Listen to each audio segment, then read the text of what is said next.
ඉවතලන අපද්‍රව්‍යවල ඒ වගේම විවිධ ස්ථානවල වතුර එකතු වෙලා තියෙනවා කොන්ක්‍රීට් ස්ලැබ් ඒ ආදී ස්ථානවල එම ස්ථාන ගැන විශේෂ අවධානයක් යොමු කරලා මදුරුව බෝ වෙන්නේ නැති වෙන ආකාරයට එතෙන් සැකසීම ඉතාම වැදගත් වෙනවා.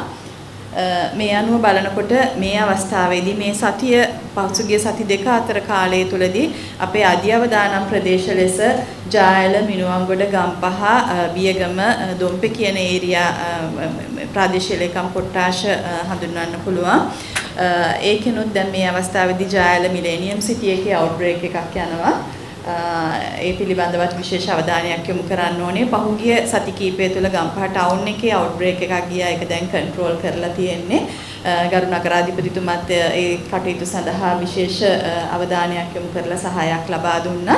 අපිට ඩෙන්ගු පුරෝකථනය කරනකොට පුරෝකථන තත්ත්වයන් යටතේදී මේ කියුමුලටිව් බ්‍රිටා ඉන්ඩෙක්ස් කියලා අපි ගන්නවා මදුරුව බෝවිය මදුරු කීටයන් සහිත ස්ථානත් එක්ක කොච්චර අපිට පොසිටිව් වුණාද කියන එක තත්ත්වය යටතේ ඒ අනුව මේ බ්‍රිටා ඉන්ඩෙක්ස් එක වැඩි වෙන තත්ත්වයක් තමයි රතු පැහැයෙන් දක්වලා තියෙන්නේ. මේ වැඩි වෙන තත්ත්වය කියලා කියන්නේ ඉදිරි සති 6 ඇතුළත රෝගීන් වැඩිවීමේ විශේෂ අවධානමක් තියෙනවා.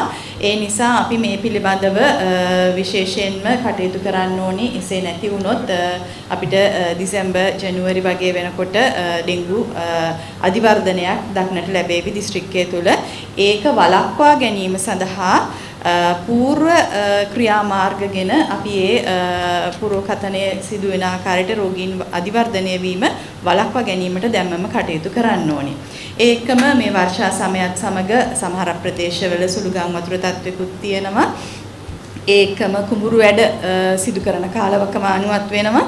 ඒ නිසා මියුන අවදානම තවදුරටත් ඉහළ යනවා. ඩෙන්ගු වලටත් වඩා මරණ වලට දායකත්වයක් දරනවා මියුන. අපි කිසි කෙනෙක් දැනන් හිටියේ නැති වුණත් මේ නිසා මියුන පිළිබඳව විශේෂ අවධානයක් යොමු කරන්න ඕනේ. ඕනෑම මඩ සහිත නිරාවරණයක් මඩි එක්ස්පෝෂර් එකක් වුණොත් එහෙම අපිට මියුන සෑදීමේ අවධානමක් තියෙනවා. ඒ නිසා එවැනි අවස්ථාවකදී වහාම වෛද්‍ය ප්‍රතිකාර සඳහා යොමු වෙන්න ඕනි.